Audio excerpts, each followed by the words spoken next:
ఆడపడుచుగా తెలుగు సమాజం అంతా కూడా గర్విస్తూ ఉన్నది. నరేంద్ర మోడీ ప్రభుత్వం ఈ రకంగా మహిళలకు మరి ఈరోజు అన్ని రంగాల్లో పెద్దపీట వేస్తుందో దానికి తార్కాణం.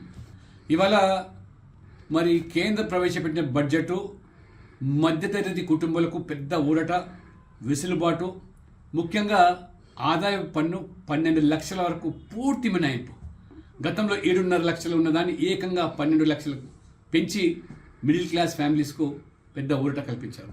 అంతేకాకుండా యువతకు, నిరుద్యోగ యువతకు పెట్టుబడులు పెట్టి స్టార్టప్స్ ప్రారంభించడానికి, ఎంఎస్ఎంఈలు కూడా ప్రోత్సహించడానికి కూడా ఈ బడ్జెట్ దోహదపడుతూ ఉన్నది.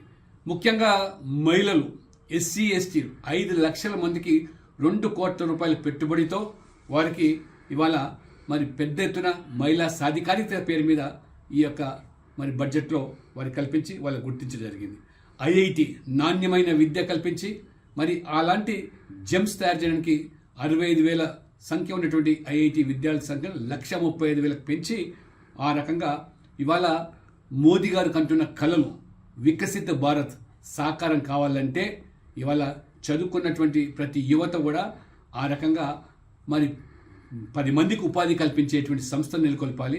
ఉద్యోగాల కోసం వెంపడే యువత కాకూడదనేది వారి ఆశ నెరవేరుతోంది.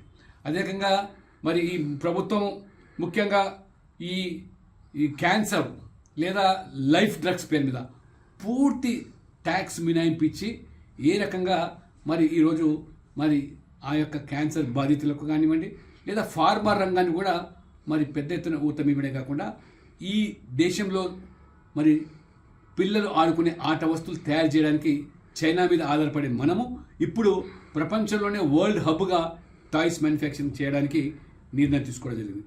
మరి మధ్యతరగతి కుటుంబాలకు ఒక్క ఇల్లే కాదు 2వ ఇల్లు కూడా ఏ రకమైనటువంటి వెసులుబాటు కల్పించి ఆర్థికంగా ఈరోజు మిడిల్ క్లాస్ ఫ్యామిలీస్లో కూడా పెద్ద ఫ్యామిలీస్ 2వ ఇల్లు కూడా వారు ఇవాళ వారు ఆ రకంగా మరి సహకారం అందిస్తూ ఉన్నారు.